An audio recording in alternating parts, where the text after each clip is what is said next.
Stories start now. It is strange how fear can arrive without noise. No warning, no scream. Just a small feeling that grows, slow and steady, like a shadow getting longer without the sun moving. This story still visits me at night, especially when the road is empty and the sky is too clear. A few years ago, my best friend and I went on a long road trip to the United States for a music festival. It was the kind of trip people talk about for years. Loud music, crowded fields, strange cities, late nights, and no real plan except to keep moving forward. We met friends along the way, slept wherever we could, laughed a lot, and forgot what day it was more than once. When the festival ended, most of our group decided to stay longer. They wanted more time, more fun, more stories. But one of our friends needed to go home for school. He couldn't miss it, so he asked if he could ride back with us. We said yes without thinking twice. We decided to drive straight through, no hotels, no long breaks, just driving in shifts until we reached home. The full drive would take about 24 hours if everything went right. At first it was easy. The sun was up, music played, conversation came and went, the road felt friendly, wide and familiar. But as the hours passed, the energy slowly drained away. Voices grew quiet. One by one, people fell asleep. By the time it was my turn to drive again, it was deep into the night, around 2 a.m, the kind of hour where the world feels paused. The night was beautiful in a way that almost didn't feel real. The sky was clear, no clouds at all. The moon was full and bright, lighting the road like a soft white lamp. It was warm, the kind of summer night where you could roll the windows down and let the air carry your thoughts away. I remember thinking how peaceful it felt. Too peaceful. Our GPS guided us off the main road and onto a smaller one, a back road. At first I didn't mind. The GPS knew the way, or so I thought. We drove down into a wide valley that opened up suddenly, like the earth had dropped away on both sides. Fields stretched out in every direction. No houses, no lights, no fences. Just open land and tall grass glowing silver under the moon. And then, one by one, everything went quiet. The satellite radio cut out. The GPS froze. Our phones lost signal. No bars, no service, nothing. I shrugged it off. I knew the route well enough. This road would take us straight for a couple more hours. Losing signal didn't matter. At least that's what I told myself. We hadn't seen another car in a long time. Not a single set of headlights. Not a porch light. Not even a distant glow on the horizon. It felt like we were the only moving thing left in the world. About 20 minutes into the valley, I saw something ahead. A bridge. Old, narrow, quiet. And just before it, on the side of the road, a car. It was pulled off in a small turnout, parked like someone had simply stopped to rest. That alone wasn't strange. People sleep in their cars all the time, especially on long drives. But as we got closer, something felt wrong. The windows were black, not tinted, not dark, black. With the moonlight as bright as it was, we should have been able to see something inside. A shape, a seat, a reflection. But there was nothing. The car looked hollow, like an empty shell. I slowed slightly as we passed it. That's when I noticed there was no license plate, at least none that I could see. Still, I tried to explain it away. Maybe it was abandoned. Maybe the plate had fallen off. Maybe someone was sleeping inside and didn't want light. We passed the car and crossed the bridge. Almost immediately, headlights flared to life behind us. The car pulled out and followed. At first, I told myself not to overreact. It was the only road. Maybe the driver had just woken up. Maybe they were lost and happy to see another vehicle. But the way it followed us didn't feel normal. It stayed too close, too quiet, no high beams, no signals, just there. We couldn't see inside, not the driver, not even a silhouette. The windows stayed black, swallowing the moonlight. A slow unease settled in my chest. I didn't say anything yet. I don't scare easily. I don't panic. I'm not the type to imagine danger where there is none. But there is a certain feeling that doesn't come from thought. It comes from somewhere deeper. And that feeling started to rise. It whispered one clear message: get away. I tried to ignore it. I adjusted my speed slightly. The car adjusted too. I slowed down. It slowed. I sped up a little. It matched me. That's when I noticed something in the road ahead, something dark, lying across the pavement. As we drew closer, the car behind us suddenly backed off, creating distance between us. My passenger woke up. He leaned forward, squinting. "What is that?" he asked. The shape didn't move. The road was narrow, no shoulder, deep ditches on both sides. There was nowhere to go. As we approached, the shape became clearer, too clear, and my heart dropped, because it looked like a body, lying flat in the middle of the road. And in that moment, with no signal, no lights, no people, and that car waiting behind us, I knew one thing for certain. I was not stopping, not here, not for anyone. I tightened my grip on the wheel and kept driving straight toward it. The closer we got, the clearer it became. The shape in the road did not move at all. No breathing, no twitch, no sign of life, just lying there. My mind started racing, but my body stayed calm in a strange way, like it had already decided what to do before I had time to think.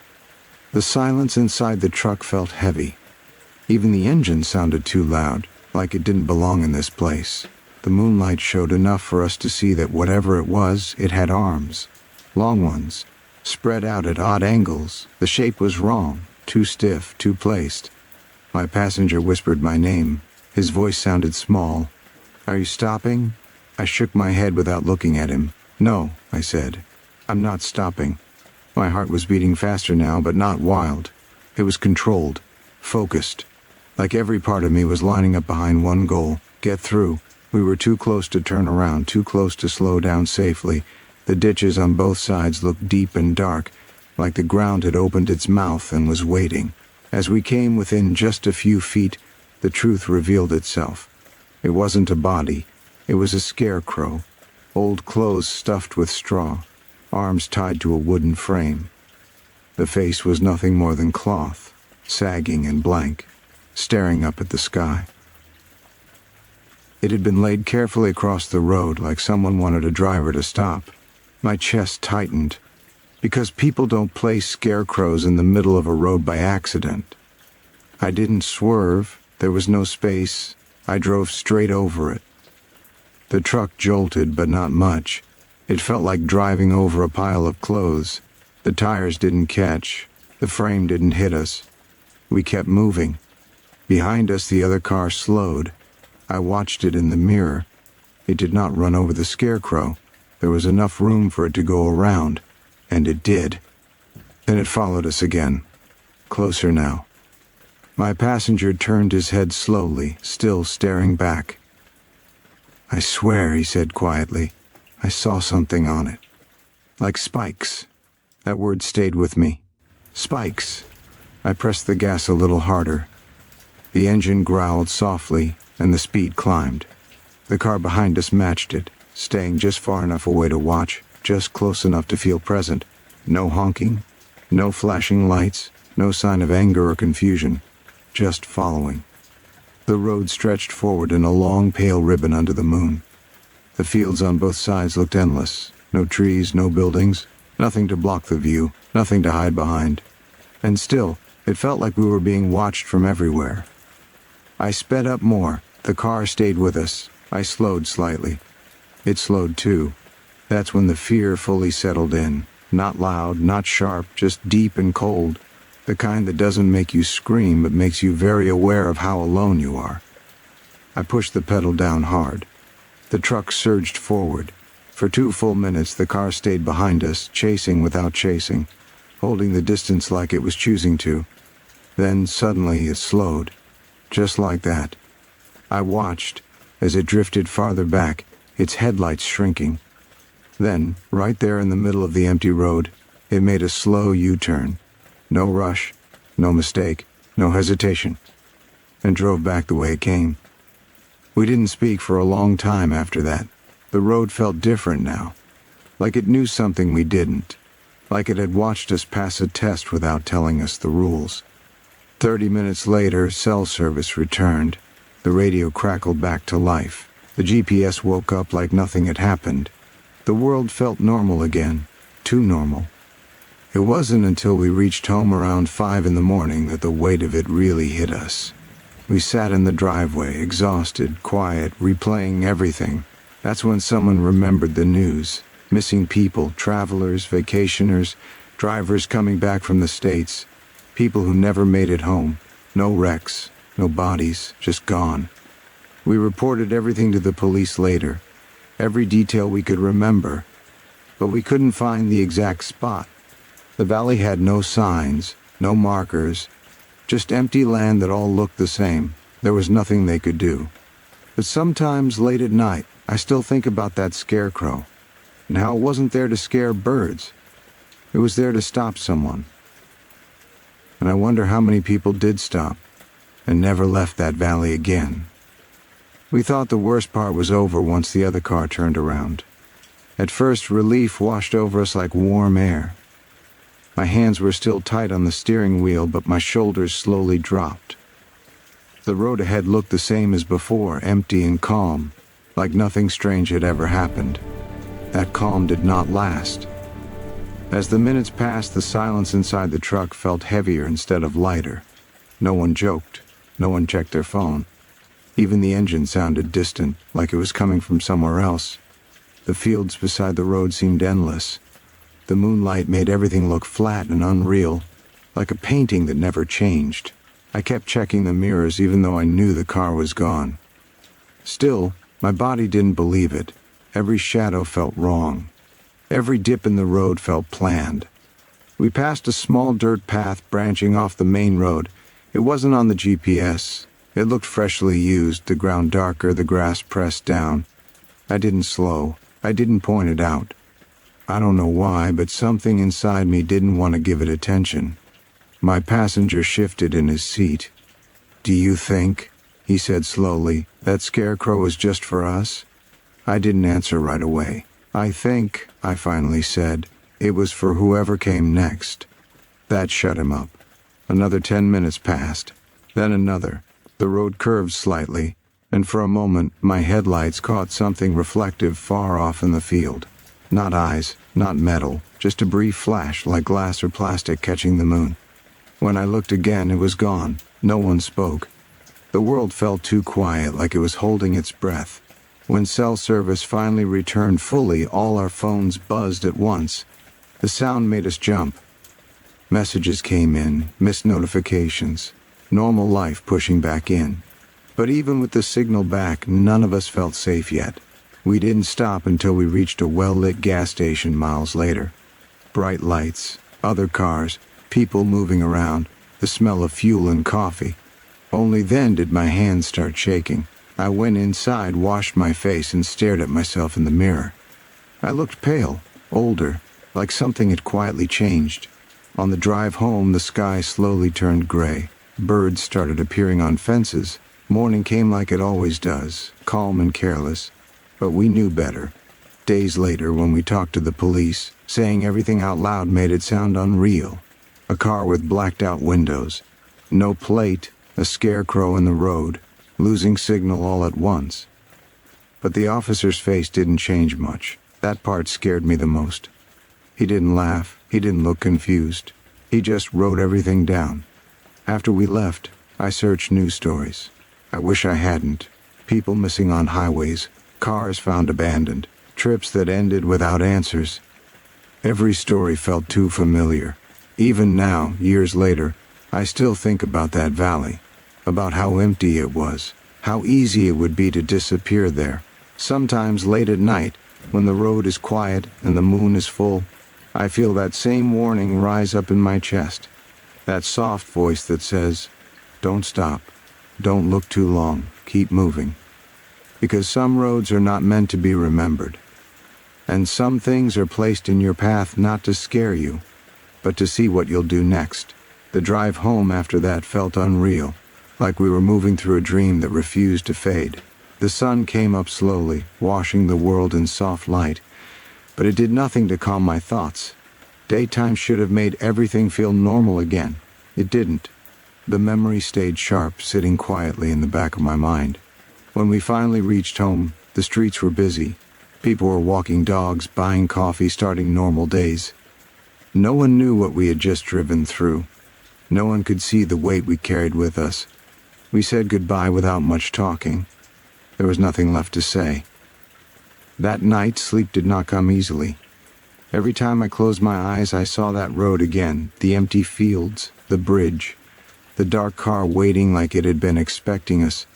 I kept thinking about how calm everything looked, how peaceful it felt right before it turned wrong. That was the part that stayed with me the most. Weeks passed, then months. Life moved on. Work, school, routines. The story slowly became something we only talked about late at night, always in low voices. Still, I avoided back roads whenever I could. I trusted my instincts more than maps. If a place felt wrong, I didn't argue with that feeling anymore. Sometimes, while driving alone at night, I would lose signal for a moment. Just a small dead spot. But my heart would race like it was happening all over again. I would grip the wheel tighter and keep going until the bars came back. I never saw that car again. I never saw that valley again. But I know it's still out there. I know that road didn't disappear just because we survived it. Somewhere there's a stretch of pavement where signals die, where scarecrows don't belong, where darkness feels patient instead of empty. Somewhere, something waits for drivers who slow down, who stop, who think help will come. And maybe nothing would have happened to us that night, or maybe everything almost did. That's the worst part, not knowing. Even now, when the night is quiet and the moon is full, I remember how strong that warning felt. Not fear, not panic, just a calm, clear voice inside my chest telling me to leave. I listen to that voice now, because some places don't chase you. They don't rush you, they simply wait. And if you're lucky, you pass through without ever learning what they were meant to do to you. Second story start. She always said the house felt quiet in a strange way. Not the peaceful kind of quiet. More like the kind where sound feels scared to exist. This happened years ago, when she was a university student. She didn't believe in ghosts, didn't scare easily, and never thought something like this could happen to her. She was just a normal student, living in a rented house with 3 other people, trying to survive exams, deadlines, and late nights.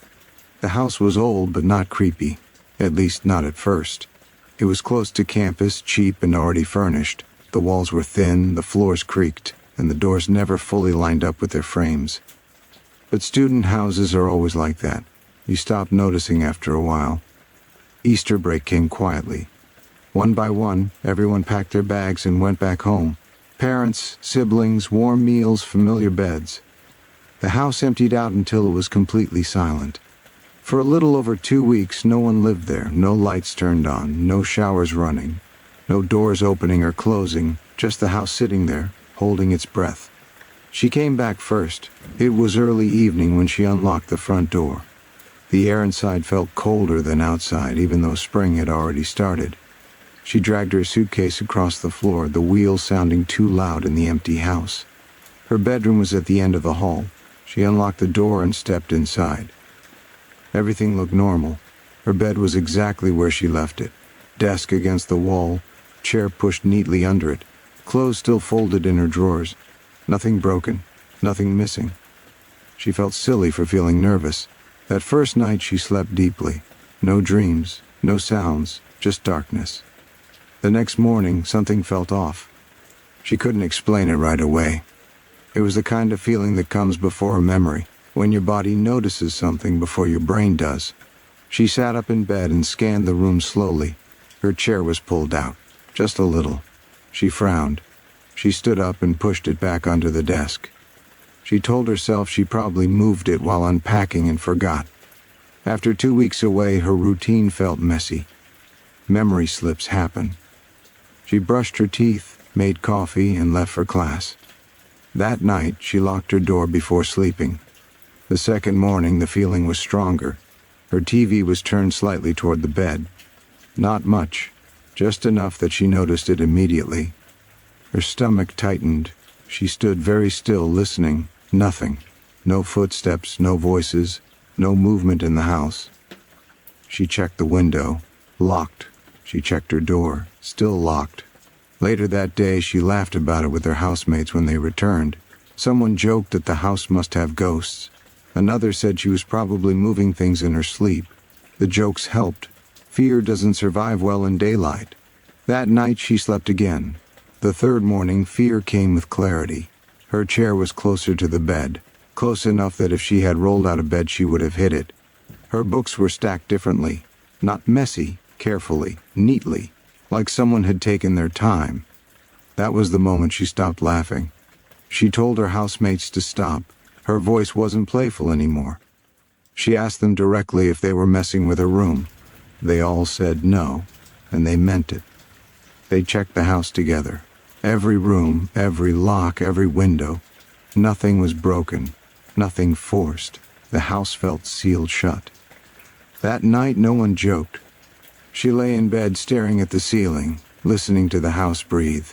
Pipes clicking, wood settling. Sounds she had heard 100 times before, now sounding unfamiliar. At some point, sleep took her. She woke up suddenly. No sound had woken her, no dream, just that sharp feeling of being watched. The room was dark. At first, she saw nothing. Then her eyes adjusted. The outline of her desk came into view, and someone was sitting there. Not standing, not moving, just sitting. Her heart felt like it stopped. The figure didn't speak, didn't turn, just stayed there facing the desk like it belonged. She screamed. She ran. She locked the door behind her and collapsed in the hallway, shaking so badly she couldn't stand. Her housemates came running. Someone called the police. When the officers opened her bedroom door, the man inside didn't fight. He didn't run. He just sat there calmly like he had been waiting. The police lights filled the hallway with soft flashes of red and blue. The house felt smaller with strangers inside it. The walls that once felt thin now felt like they were pressing inward, listening. The man was let out quietly. No shouting, no struggle. He walked slowly, barefoot, eyes down, hands relaxed at his sides. He didn't look angry. That was the worst part. He looked calm. After they took him away, the housemates sat together in the living room, wrapped in blankets, speaking in whispers even though the danger was gone. The kettle boiled and went cold without anyone pouring the water. No one wanted to be alone. The police asked questions, simple ones. How long had she lived there? When did she notice things moving? Was anything stolen? Did she know him? She answered everything slowly, like her mouth was working through water.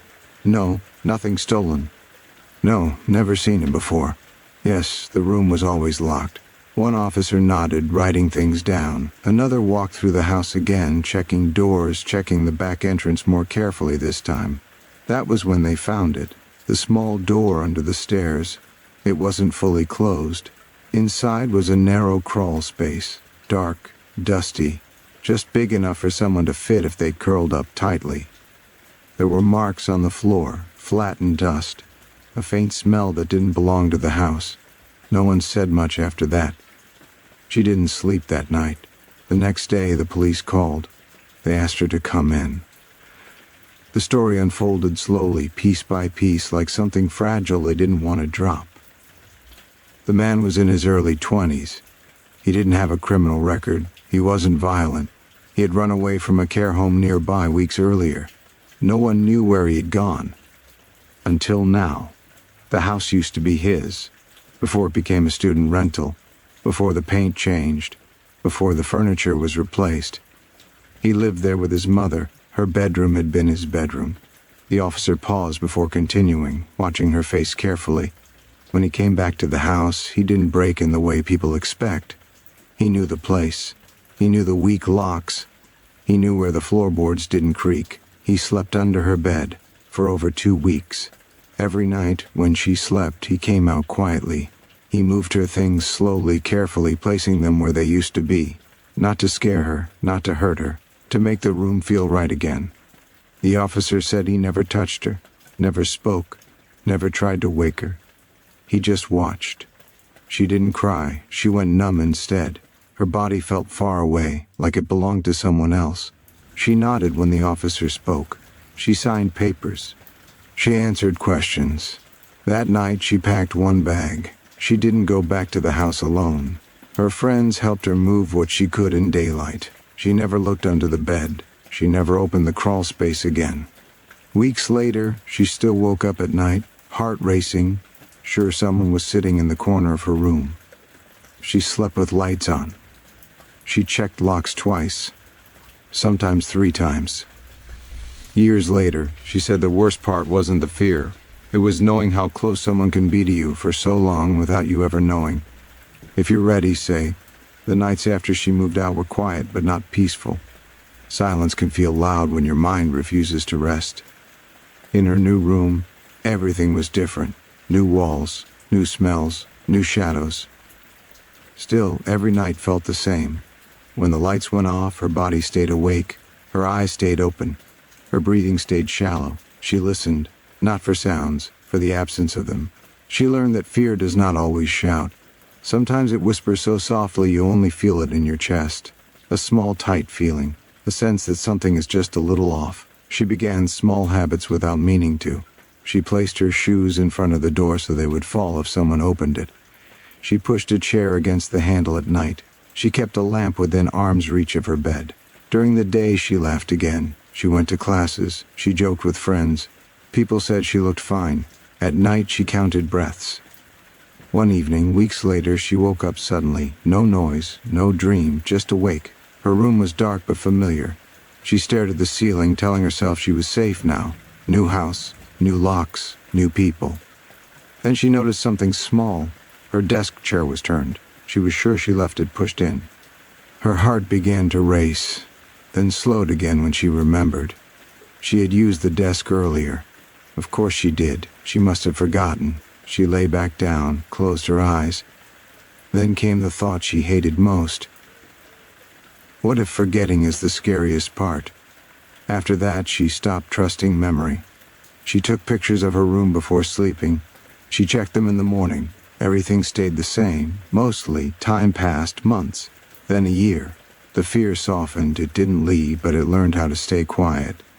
One afternoon, she passed her old street by accident. She didn't stop. She didn't look at the house. But her body reacted before her mind did. Her hands shook. Her mouth went dry.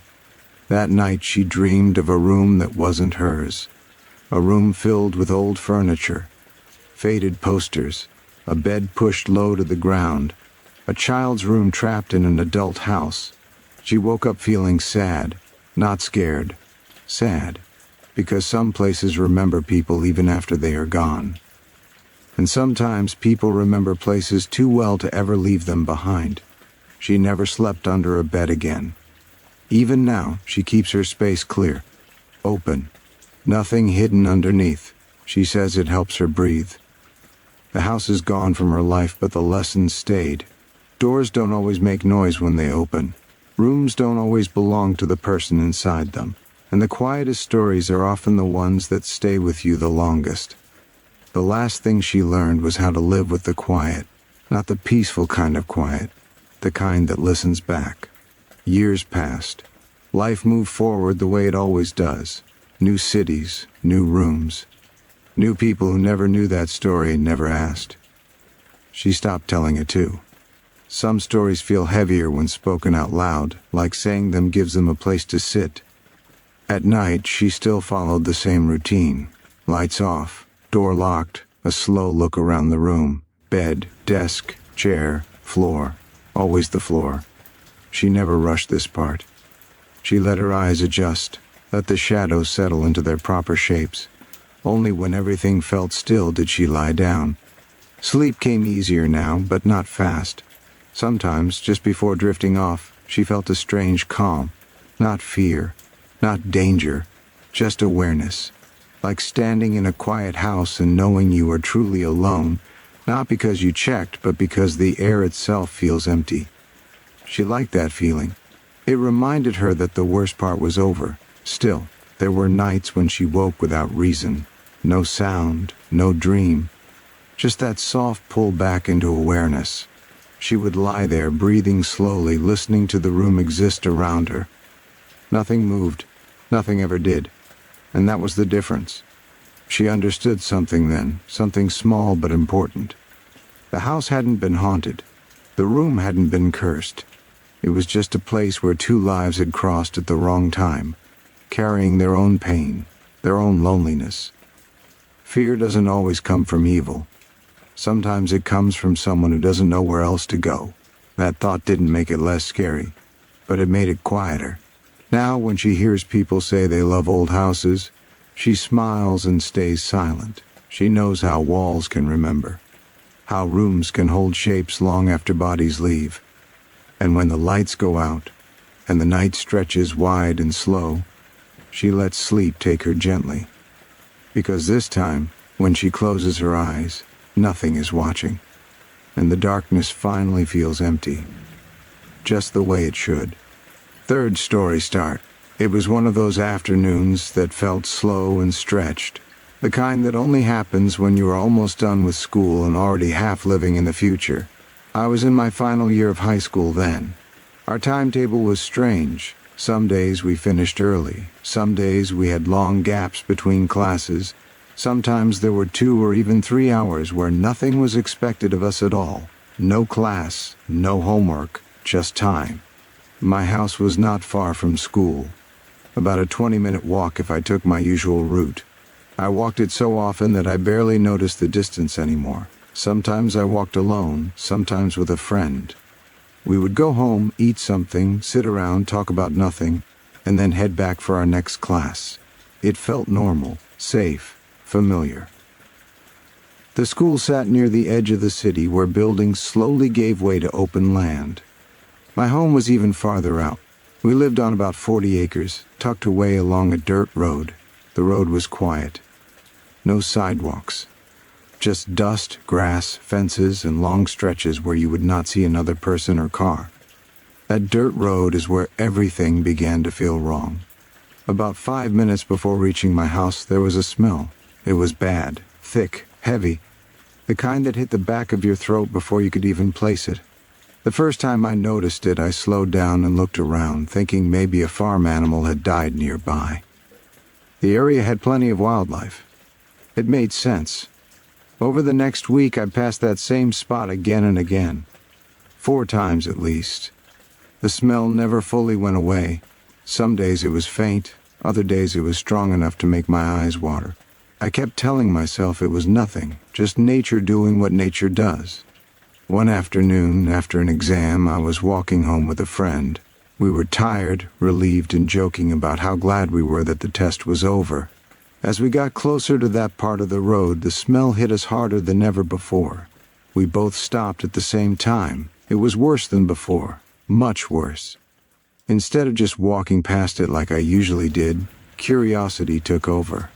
We stepped off the road and into the tall grass, holding our shirts up over our noses, half laughing, half complaining. We followed the smell a short distance from the road, maybe 5 meters or so. That's when we saw it. A black garbage bag sat there, swollen and round, like it was filled with air. It looked wrong, too big, too tight. Still, my brain jumped to the easiest answer. Someone dumped an animal. Maybe a dog. Maybe something hit by a car. Trying to act brave and honestly not thinking at all, I picked up a small rock and tossed it at the bag as a joke. The bag burst. Something spilled out. I won't describe it in detail because even now thinking about it makes my stomach twist. The smell became unbearable in an instant. My friend and I both gagged. We turned and ran as fast as we could, coughing, laughing in shock, nearly throwing up as we stumbled back toward my house. At home we washed our hands, drank water, and tried to forget it. I told myself it was just an animal. Something gross, yes, but not important. I didn't want to think deeper.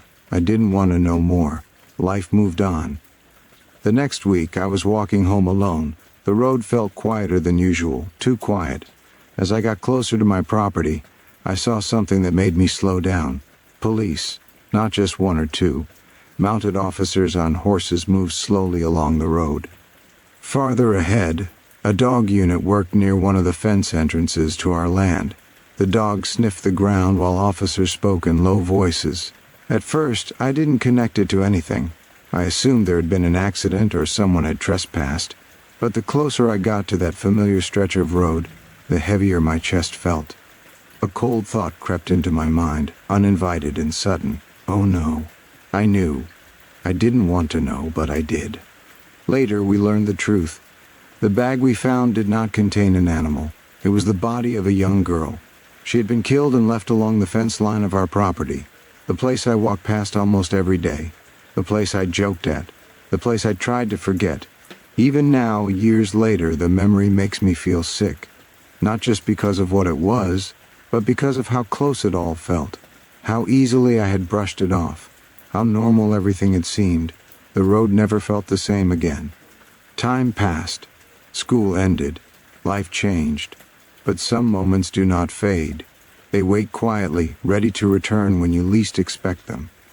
I learned later that fear does not always scream. Sometimes it whispers, sometimes it smells wrong on a warm afternoon.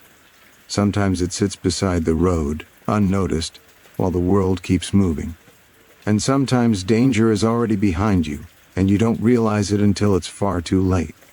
Years after that, something else happened. Something different, but just as terrifying in its own quiet way.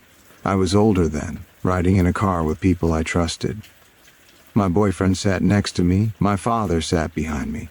We were driving on a motorway talking about nothing important, the road stretching calmly ahead. My father had epilepsy. His seizures were rare and unpredictable. Most of the time, life felt normal, until it wasn't.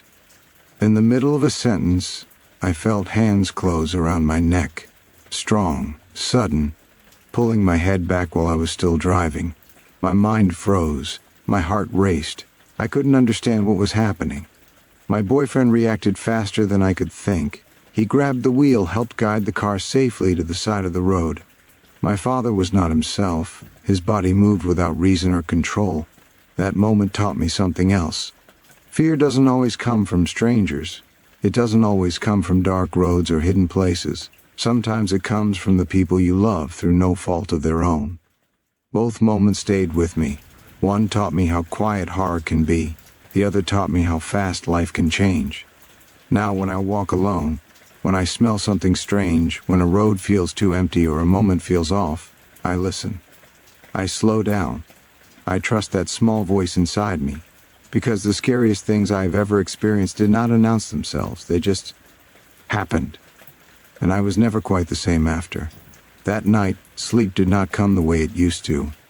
I lay in bed staring at the ceiling, listening to the slow sounds of the land around our house. The wind moved through the trees in long, tired breaths. Somewhere far away, an animal cried and then went quiet again. Everything felt calm on the surface, but inside me something had shifted. Every time I closed my eyes, my mind pulled me back to that dirt road, to the tall grass, to the black bag sitting there so still like it had always belonged. I kept seeing the moment before the rock hit it, that second where nothing had happened yet, where I could still turn around and walk away. I told myself to breathe, in and out, slow. The kind of breathing people tell you to do when you are scared but don't want to admit it. The house felt bigger at night, too big. The hall seemed longer, the windows darker. Even familiar sounds made me tense. A branch brushing against the side of the house sounded like footsteps. The soft creak of wood settling sounded like someone standing just outside my door. Days passed, but the feeling stayed. School felt strange after that. Everyone whispered about it, but no one spoke too loudly. Teachers avoided the topic. Friends asked questions, then quickly changed the subject when my face went still. It was like the truth was too heavy to carry for long. I kept walking that same road, though. I had no other choice. Each time I reached that spot, my steps slowed without me meaning them to. The smell was gone. The grass was pressed down. Police tape no longer fluttered there. But the air felt different, like it remembered.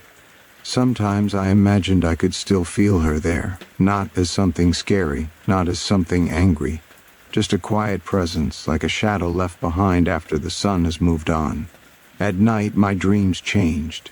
I dreamed of walking home, but the road never ended. I dreamed of open fields glowing under moonlight, empty and silent. I dreamed of standing still while something unseen watched from just beyond my vision. In the dreams, I never ran. I just stood there, calm and frozen, waiting for something to happen. When I woke up, my heart would beat fast. but my body felt heavy, like I had not fully come back yet. The calm was the strangest part. Fear usually feels sharp, loud, fast. This was slow, soft. It wrapped around me like a blanket I couldn't push away.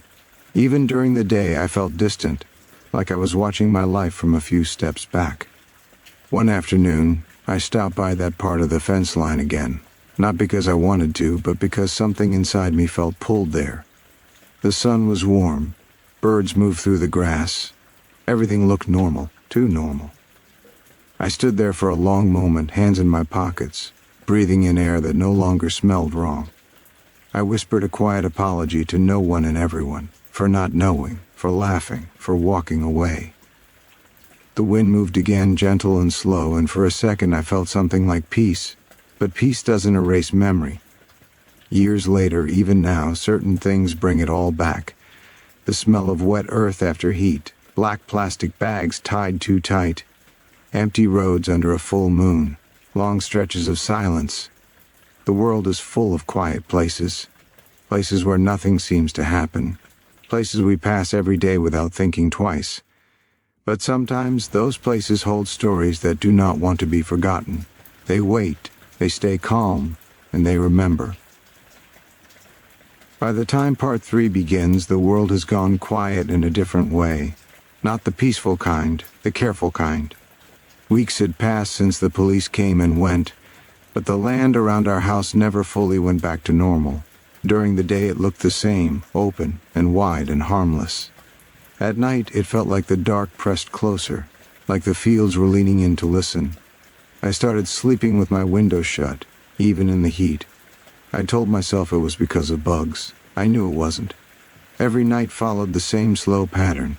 I would lie down, stare at the wall, and listen.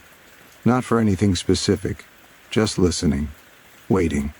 The clock ticking softly, my own breathing sounding too loud in my ears.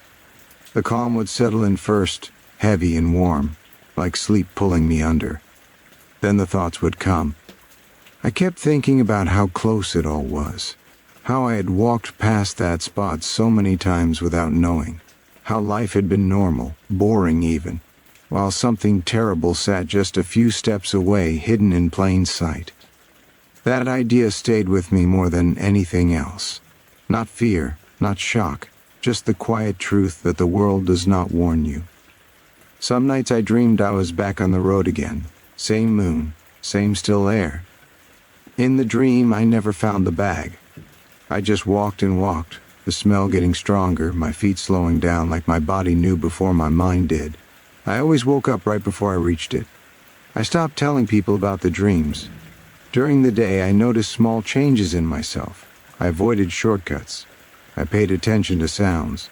I watched people's hands when they talked. Not because I thought something bad would happen, but because I understood now that bad things don't always announce themselves. One evening, I stayed outside longer than usual, sitting on the steps as the sun went down. The sky turned soft shades of purple and gray.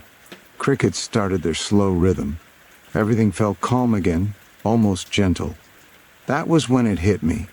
The calm was the scariest part. Nothing felt wrong in that moment, nothing felt off. And yet, I knew now that this exact feeling was when it had all been there before. Quiet. Still. Waiting. I hugged my knees to my chest and watched the field until the light fully disappeared. I didn't see anything move. I didn't hear anything strange. But I felt older somehow, like a line had been crossed that you can't uncross. When I finally went inside, the house creaked softly as it always had. Familiar sounds, safe sounds.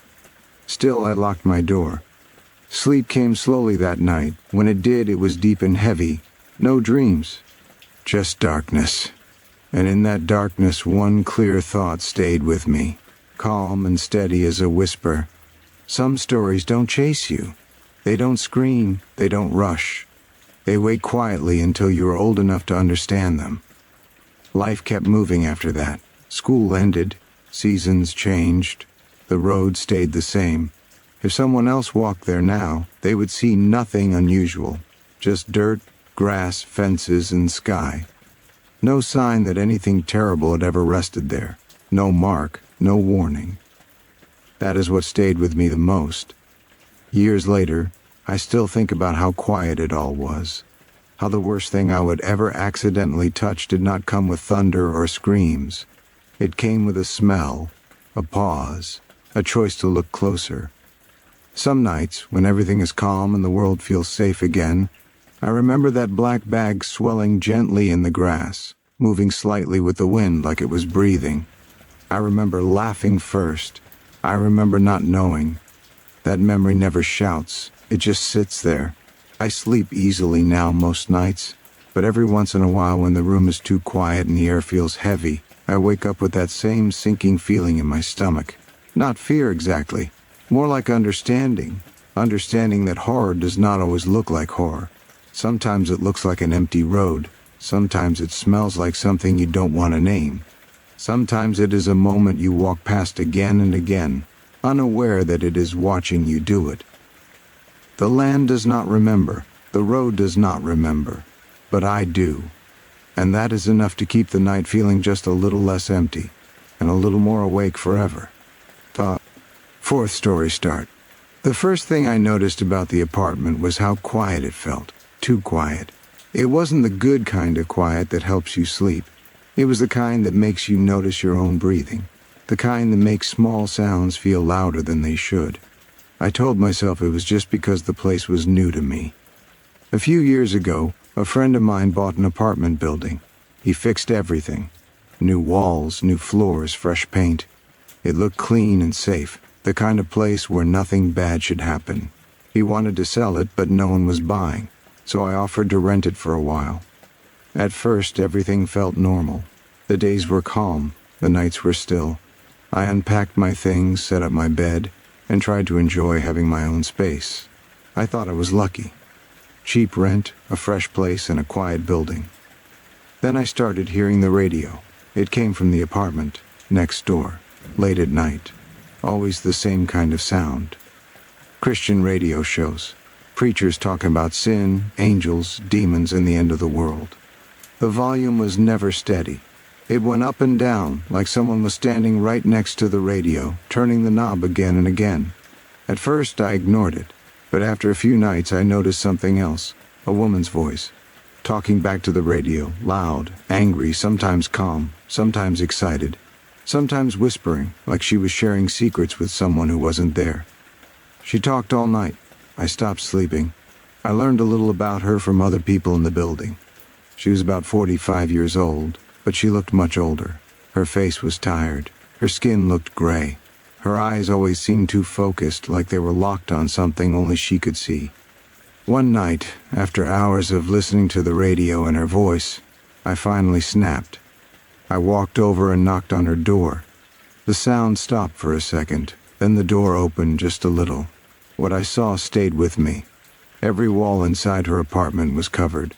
Crosses painted in red, blue, black, and white. Words written everywhere. Jesus, angels, blood, save, pray. The windows were painted black, thick and dark, like she didn't want light to ever come in. The air smelled wet and old. The carpet was yellow, stained, and looked like it hadn't been cleaned in decades. There was dog poop on the floor. Cockroaches crawled along the walls, but there was no dog. I felt sick.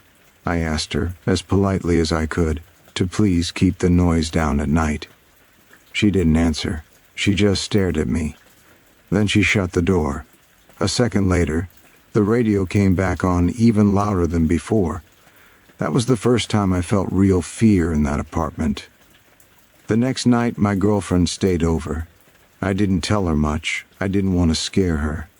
I told myself the neighbor was just strange, harmless, loud but harmless. That lie lasted until the middle of the night. I woke up suddenly. I didn't know why at first. I just felt wrong, like something had pulled me out of sleep. The room was dark. My girlfriend was asleep next to me. I turned my head slightly, and I saw a shape. A person was standing next to my bed. I froze. At first, I thought my mind was playing tricks on me. I sometimes see shadows when I'm half asleep. I tried to blink it away, but the shape didn't move. Then it spoke. "You should lock your door at night." My blood turned cold. It was her. She was standing inches away from us, watching us sleep. She was holding something in her hand, but I couldn't see what it was in the dark. I don't know how long she had been there. Seconds, minutes, maybe longer. Then she turned and walked out, just like that. The door closed softly behind her. I didn't move until morning. The next day I felt like I was going to throw up. I checked every lock, every window. I couldn't stop shaking. My girlfriend thought I was sick. I didn't tell her the truth. I didn't know how. That morning I heard sounds outside my bedroom window. Low, wet, strange. I looked down. She was standing there, talking to herself, speaking in tongues, her voice rising and falling like a song with no tune. In her hands, she held a plastic bag. Inside the bag was a dead dog. Its body was rotting. The smell was horrible. It was hot outside, and the smell of death filled the air. I realized then there had never been a dog. That night, I went to another neighbor's apartment. I knocked hard. When he opened the door, I saw fear in his eyes before I even said a word. He told me she had been in his place too. One evening, while he was watching TV with his kids, he stood up to get a snack. When he turned around, she was standing behind the couch, staring at him. She was holding a power drill. That's when I understood what she was holding the night she stood over my bed. I called the police. They already knew her. They told me she was violent, that she was very sick, that she had stopped taking her medicine, but they couldn't do much. She owned her apartment. There was no clear proof of a break-in. She hadn't stolen anything. They said they could only take her if they caught her outside. So I waited. For 2 days I barely slept. I listened. I watched. I waited for the sound of her door. At 2 a.m. I heard it open. She was going to the store across the street. I called the police. They arrived fast. 3 cars, a special van. In less than 2 minutes they restrained her and drove away. The building went silent. Too silent. In less than a minute it was like she had never existed. I never saw her again. But sometimes when I wake up in the dark, I still feel someone standing beside the bed, watching. After she was taken away, the building did not feel safe. It felt empty. The kind of empty that rings in your ears. The kind where every small sound feels too clear. My apartment no longer felt like a home. It felt like a place where something had happened and left a mark behind. That first night after she was gone, I did not turn off the lights. I sat on the edge of my bed and listened. I listened for the radio. I listened for her voice. I listened for footsteps in the hallway. Nothing came. But silence can be loud. I tried to sleep. Every time I closed my eyes, I saw her shadow by the bed. I saw the shape of her arm. I imagined the cold weight of the power drill in her hand. I kept telling myself she was gone. I kept telling myself the doors were locked. Still, my body did not believe me. Sleep came in small pieces, 10 minutes at a time. I would wake up sweating, heart racing, convinced someone was standing in the room. I checked the corners, I checked the door, I checked the window. Every time, see nothing. The next day, the building looked normal again. Sunlight filled the hallway. People came and went. Cars passed outside. It was hard to believe what had happened inside those walls. It felt unreal, like a bad dream that stayed with you after waking up. But the smell was still there, a faint sour smell that came and went. Sometimes I thought I imagined it. Sometimes I knew I didn't. When the air was still, I could smell damp carpet, old rot, and something sweet and wrong underneath it. Her apartment stayed quiet. No radio, no talking, no movement. I asked my friend, the owner, what would happen next. He said the place would stay locked, that someone would come later to clean it. He tried to sound calm, he tried to sound normal, but he avoided looking at her door. At night, things got worse. I started hearing sounds that didn't make sense. Soft tapping, slow scratching, very light, like fingers brushing a wall. It never lasted long. Just enough to make my skin crawl. Sometimes I thought I heard whispering, not words, just breath. I stopped inviting people over. I stopped sleeping in my bedroom. I moved my mattress into the living room, closer to the door where I could see everything at once. I slept with the lights on and the TV playing quietly, just to hear another voice. Still, the dreams came. In my dreams, I would wake up and see her standing there again. Same place, same shape. This time she never spoke. She just watched. Her face was calm. Her eyes were wide and shining. When I tried to scream, no sound came out. I always woke up before she moved. One night, around 3 a.m., the power went out. The TV went black. The lights died. The apartment fell into darkness so deep it felt heavy. I sat up fast, heart pounding. The silence felt thick, like something pressing against my ears. And then I heard it. The radio. Very faint, very far away. It was coming from next door. I didn't move. I didn't breathe. I told myself it was impossible. I told myself the apartment was empty, locked, dark. The sound grew slightly louder. A soft voice talking about angels, about watching, about protection. I stood up slowly and stepped into the hallway. The door to her apartment was still closed. The radio stopped. I went back inside and locked myself in the bathroom until morning. The power came back an hour later. The next day, workers arrived. They wore gloves, masks, heavy boots. They opened her apartment door and froze. One of them gagged. Another shook his head and walked away. They worked for hours. They threw away bags and bags of trash, old papers, broken furniture, moldy clothes, rotten food. I saw them carry out the black-painted boards from the windows. When sunlight finally touched the inside of that apartment, it felt wrong, like light didn't belong there. One of the workers told me quietly that there were words written behind the paint, too. Words carved into the walls, deep, over and over. Lock the door. They are watching. Don't sleep. That night I dreamed I was back in bed. This time when I opened my eyes, the room was empty, but the door was open. After they cleaned her apartment, the building felt different. Not safer, just hollow. Like something had been pulled out, but the space it left behind still remembered it. The hallway smelled like strong soap and old air. The workers were gone. The door to her apartment was sealed and quiet. Too quiet. I tried to tell myself it was over. I told myself she was gone for good, that the police had taken her far away, to a place where she could not hurt anyone anymore. But at night, my body still stayed awake. I began to notice small things. The lock on my door would feel warm sometimes, like someone had touched it recently. Once, I found muddy marks near the door frame, faint and half-wiped, like someone had stepped there and changed their mind. I stopped sleeping in the dark. Even with the lights on, shadows felt heavier. They stretched too far. They moved when nothing else did.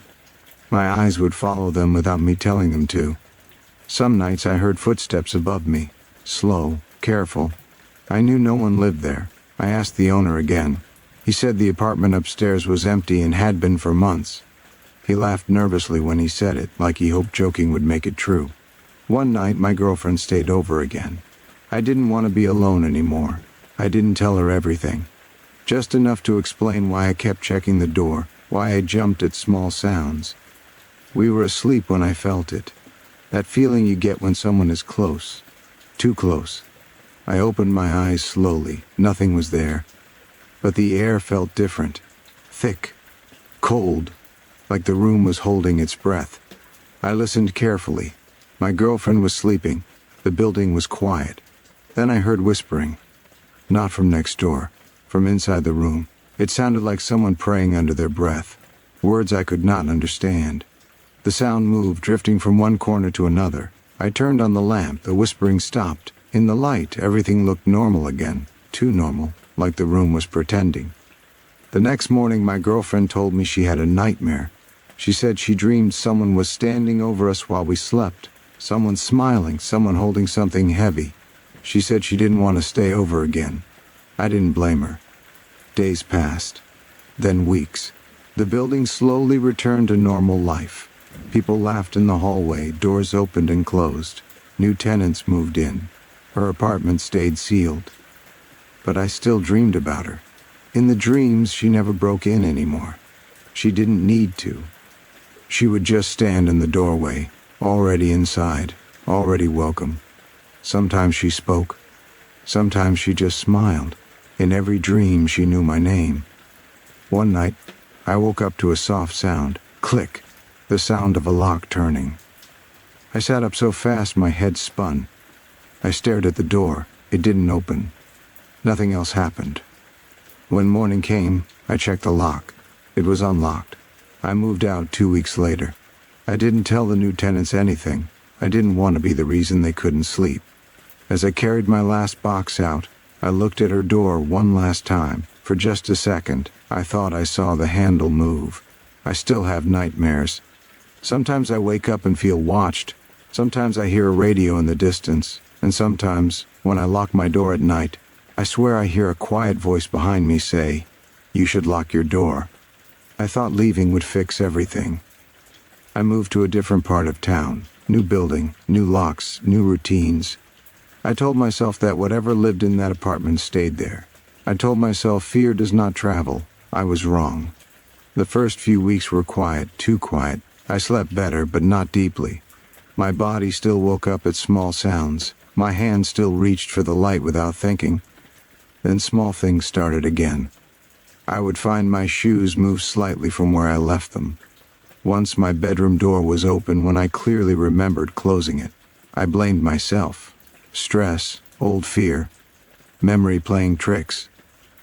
One night, I woke up and felt the same pressure in the room, that heavy air, that feeling of being washed without eyes. I stayed still. I did not open my eyes. I listened. There was breathing, not loud, not close, just present, like someone standing very still, trying not to be noticed. I whispered to myself that it was nothing. That fear makes sounds out of silence. The breathing stopped. When I finally turned on the light, the room was empty. But the smell was there. Damp, old, rotting. The smell of her apartment.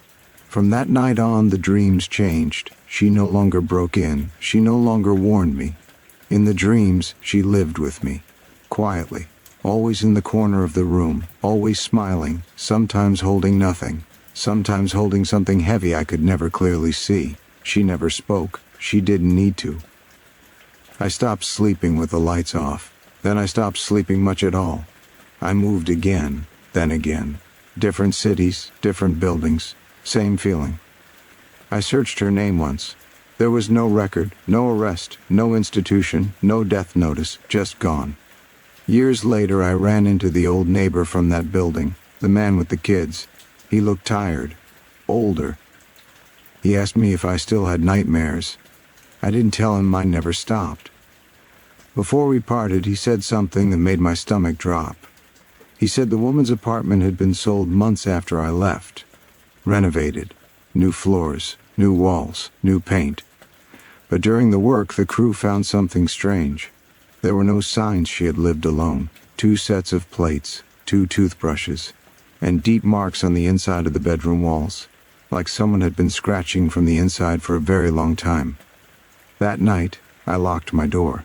I checked it twice. I lay in bed staring at the ceiling, waiting for sleep that never came. Just as I began to drift, I heard it, a soft voice, right next to my ear, calm, familiar. "You remembered this time." I did not turn around. I never will. I did